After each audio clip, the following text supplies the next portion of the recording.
Greetings everybody, today we will find out why ML W163 is feared and why ML W164 is loved on second-hand market. Let's start with W163. Believe it or not, there was a time when Mercedes were considering stopping production of G-Wagon and make more user-friendly vehicle, and their vision was something more softer and more American. So W163 was the first attempt of Germans to attack American market with their own luxury SUV that is made on American soil. Mercedes knew that future of luxury is big, soft SUV, so they decided to open plant in Sweet Home, Alabama.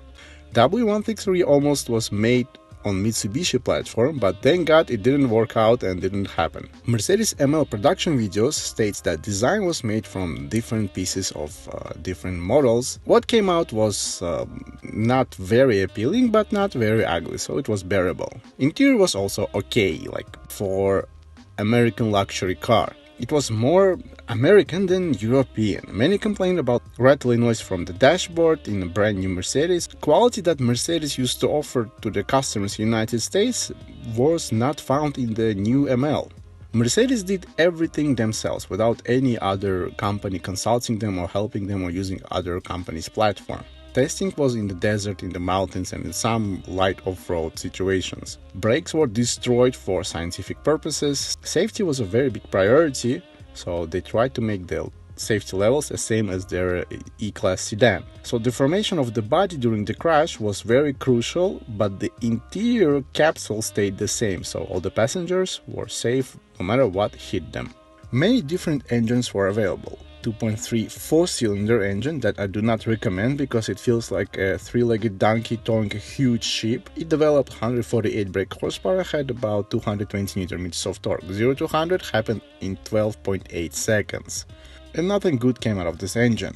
Also, we had two V6 variants. The first one was 3.2 V6 that generated 215 brake horsepower and 310 Nm of torque. 100 km happened in 9.5 seconds. Second was the ML350 in the later models, like I think the last year of production had the 350 that generated 232 brake horsepower and 100 km happened in 8.7 seconds, and it generated 346 Nm of torque. Also, it had three V8 engines. So first one was 4.3 liter V8 that generated 268 brake horsepower and 400 Nm of torque. 0 to 100 km happened in 8.4 seconds.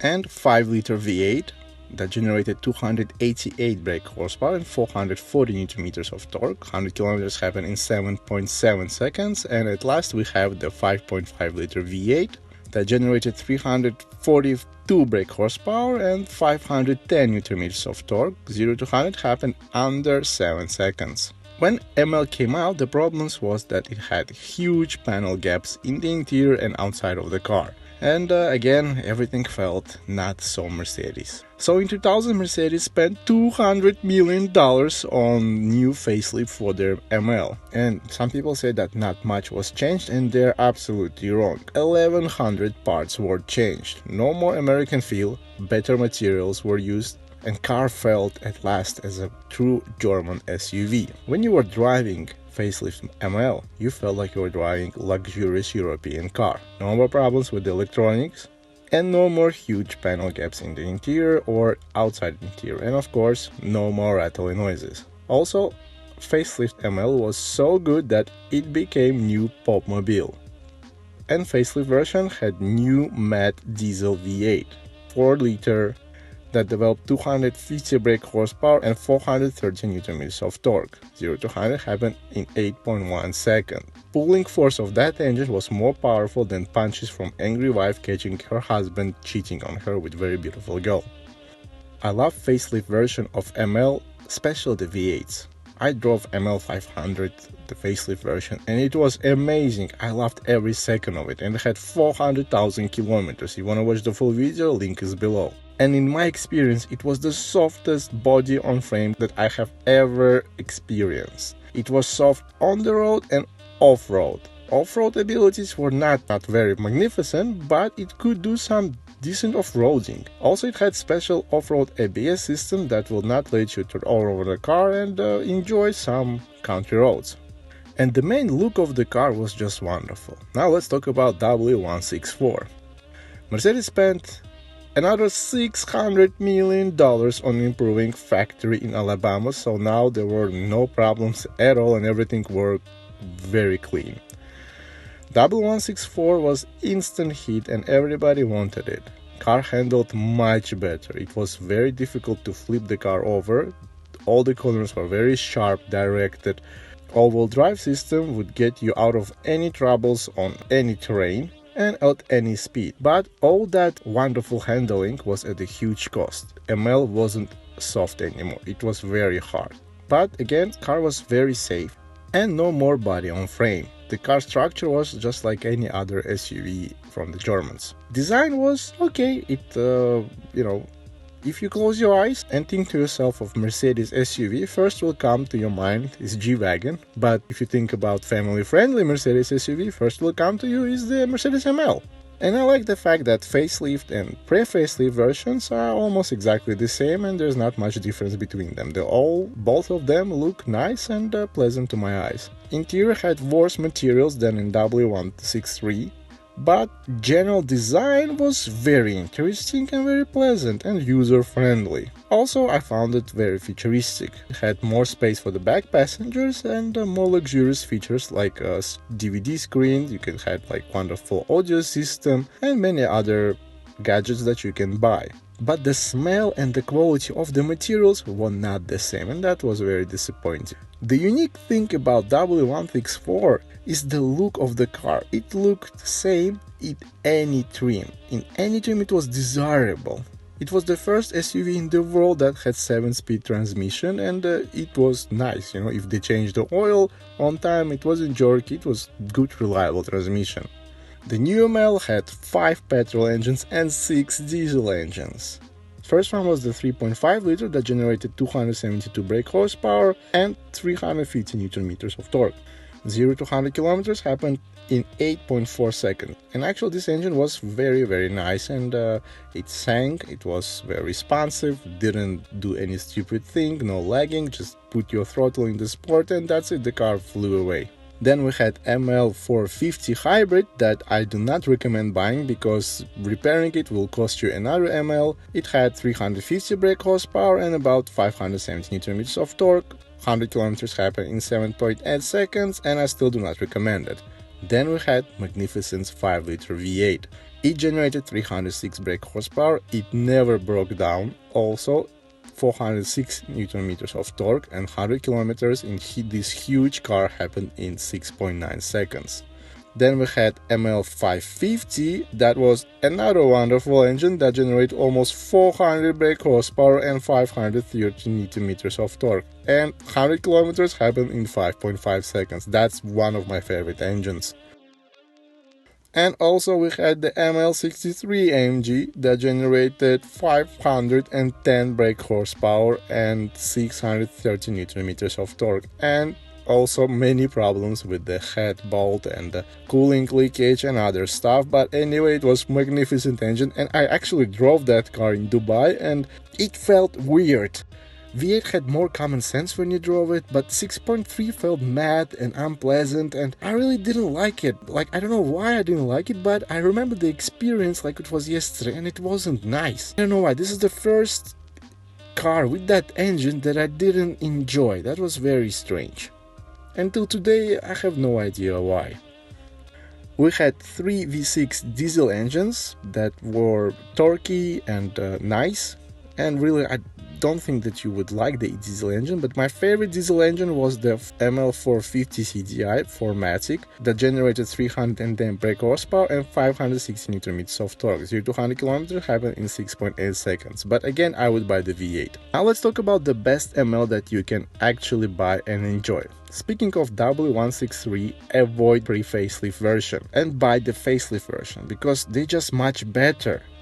Best W163 for me is the ML500 or ML55 AMG. Those are easily maintained and also if you do everything properly or buy one with the good maintenance, they are very reliable engines. Those models have bigger brakes that W163 really needs and car will put a smile on your face. Anybody that is buying W163 today buys because of emotions. And if you find well-maintained ML500 or ML55 AMG without the transmission kicks or oil burning, then change oil every 7,000–8,000 kilometers in the engine and change oil in transmission every 50,000–60,000 kilometers. If you buy a car with the transmission kicks, don't change the oil and be prepared to buy a new transmission within a few months of ownership. Oil burning can be solved, but find good mechanic who can do good sleeving of your engine. After the sleeving, put premium gas and clean radiator every 50–60,000 kilometers and there will be no problems at all with that car. Also pay attention to the engine chain, usually they last up to 300 kilometers, but if a previous driver was a lunatic and did a lot of 0 to 100 kilometers, then about 150–100,000 kilometers chain will die. This car will give you unforgettable emotions, but if you do not know full service history of this car and how it was used, it will demand heavy investments. But after the heavy investments, it will serve you like a loyal dog. Especially the V8s will make you happy every day and put a huge smile on your face. And huge hole in your wallet after the petrol bills. W164 is more complicated vehicle, but if you find a car with the full service history, where transmission oil was changed every 50–60,000 kilometers and you know how person drove it without drag racing and doing stupid things, so the best engine will be the 5-liter V8 and 5.5-liter V8. The 5.5-liter V8 is more fun and of course it will eat more petrol, but if both of those engines will burn oil, all they need is also proper sleeving, and after the proper sleeving, change oil every 6–7,000 kilometers and transmission oil every 50–60,000 kilometers if it's in good condition. If it's not in good condition, just leave it, it will die, then they change the transmission and then they change the oil. Or consult with your Mercedes specialist. If he agrees to change the oil, then do it. If not, then leave it alone, because sometimes if oil is not changed in the transmission, it just clogs out and it's better to leave it like it is and wait until the transmission dies. I know that I'm repeating myself, but all this can be avoided with the proper service history. But what cannot be avoided is the air suspension failure. It will fail anyway, so prepare yourself to change all the air suspension, but do not buy the OEM part, because there are many companies that make good air suspension for Mercedes, the cheaper and with 10-year warranty, and will not break down, because Mercedes air suspension in that era will just fail anyway. What I love about W164, that in any trim it looks good. My favorite one is the ML550, and you never know that it has 5.5 V8 and it looks very discreet. I love this car because it's just amazing, it looks amazing, it sounds wonderful, it goes like somebody put torpedo in the squirrel, and it's just a wonderful car.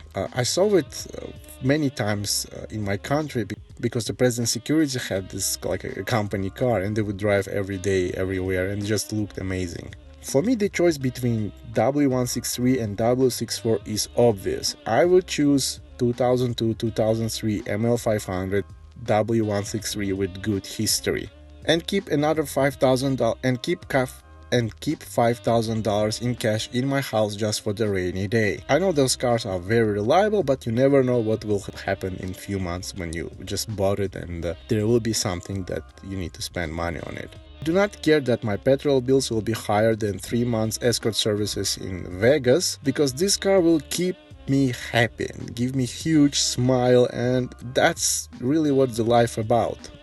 I like the W164, but again, the quality of the materials and sitting every day in this car and knowing that Mercedes could have done better. It would be better if you bought 163 with this wonderful interior, real leather, real wood, without this eco stuff. So just choosing W163 ML500 is the right choice, but again, with the right history, and you have to know what you're buying. Thank you so much for watching. Let me know in the comments what is your favorite ML. I noticed that many of you watch my channel without subscribing, and that's very creepy, so please subscribe and stop being creepy. Take care and bye bye.